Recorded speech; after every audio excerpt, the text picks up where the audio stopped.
क्या आपने कभी सोचा है, यदि हनुमान जी हमारे मन का प्रतीक हैं तो राम जी क्या हैं?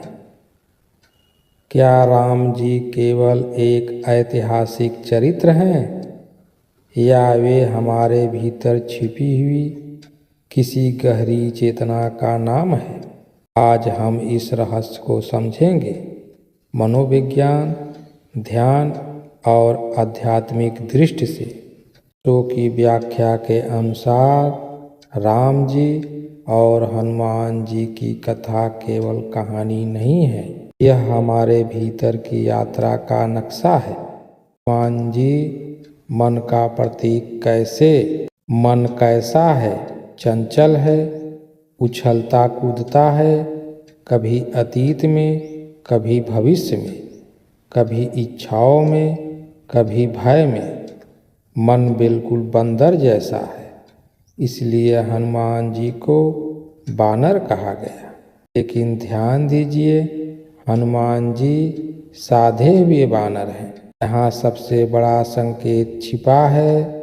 असाधा मन आपको गिराता है, साधा हुआ मन आपको परम सत्य तक ले जाता है। जब मन बिखरा होता है वह समस्या है, जब मन समर्पित होता है वही समाधान बन जाता है। तो राम जी कौन है? यदि हनुमान जी मन है तो राम जी उस मन के स्वामी हैं। राम जी चेतना है, राम जी साक्षी भाव है, राम जी भीतर का मौन है। विचार आते हैं, जाते हैं, लेकिन क्या आपने कभी यह देखा कि उन्हें देखने वाला कोई और है? वही देखने वाला राम जी है। मन तरंग है, राम समुद्र है। मन शब्द है, राम जी मौन है। मन बदलता रहता है, राम अचल है। मन जब स्वामी बन जाए, जब मन स्वामी बन जाता है तो जीवन बिखर जाता है। कभी क्रोध, कभी ईर्ष्या, कभी भय, कभी लोभ। हम सोचते हैं मैं सोच रहा हूँ, पर सच्चाई यह है विचार हमें चला रहे होते हैं। यही रावण की स्थिति है। 10 दिशाओं में बिखरा हुआ मन। जब मन राम के अधीन हो जाता है तो वही मन हनुमान बन जाता है। समुद्र लांघने का रहस्य। समुद्र क्या है? यह संसार है, भय है, असंभव लगने वाली बाधाएं हैं। हनुमान जी समुद्र पार करते हैं क्योंकि उन्हें अपनी शक्ति का स्मरण हो जाता है। हम सबके भीतर शक्ति है, पर हम भूल गए। ध्यान हमें याद दिलाता है, जागरूकता से हमें हमारी क्षमता से जोड़ती है। जब मन साक्षी भाव से जुड़ता है तो असंभव भी संभव हो जाता है।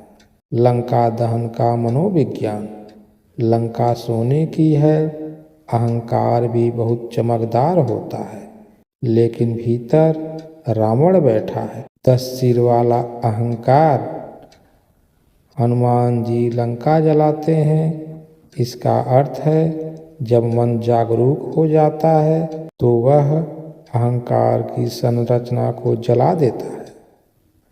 अहंकार जलता है पर साक्षी अछूता रहता है। यही आंतरिक क्रांति है। राम कम बोलते हैं, उनका जीवन प्रतिक्रिया नहीं, संतुलन है।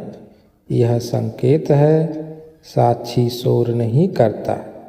जब आप ध्यान में बैठते हैं, पहले मन बोलता है, फिर धीरे धीरे मौन उतरता है।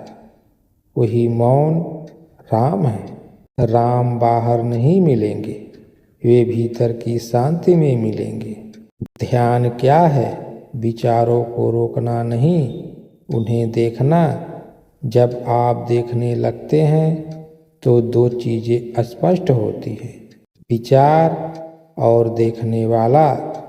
धीरे धीरे दिखने वाला मजबूत होता है, विचार कमज़ोर पड़ते हैं, मन समर्पित हो जाता है।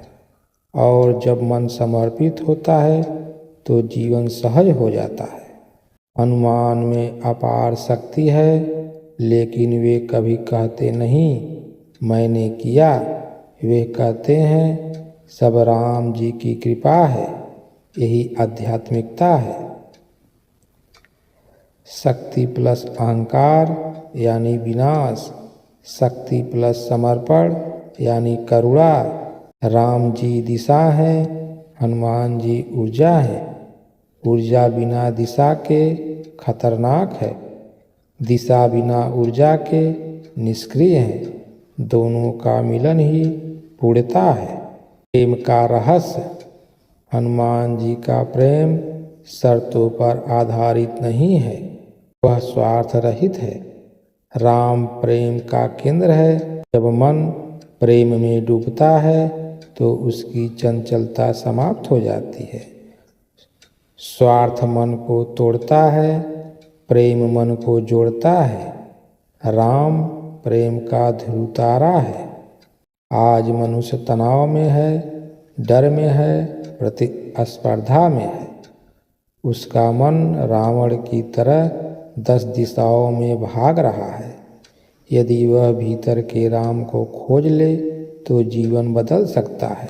ध्यान, जागरूकता, समर्पण, प्रेम, ये 4 कदम मन को हनुमान बना देते हैं। गहरी ध्यान प्रक्रिया, आंखें बंद करें, अपने विचारों को देखें, उन्हें रोकने की कोशिश न करें, बस देखें जैसे कोई बादल गुजर रहा हो। आप पूछें जो देख रहा है वह कौन है? वही राम है, वही साक्षी है। उसमें विश्राम करें, कुछ क्षण मौन। अंतिम निष्कर्ष, यदि हनुमान जी मन है तो राम जी आत्मा है। यदि हनुमान शक्ति है तो राम चेतना है। यदि हनुमान भक्ति है तो राम प्रेम का केंद्र है। राम बाहर नहीं, वे भीतर का मौन है। जब मन उस मौन में समर्पित हो जाता है तो जीवन में संघर्ष समाप्त हो जाता है और तब आपके भीतर का हनुमान जाग जाता है। यदि यह वीडियो आपको पसंद आया हो तो इसे लाइक करें, शेयर करें, चैनल को सब्सक्राइब करें, कमेंट में लिखें जय श्री राम।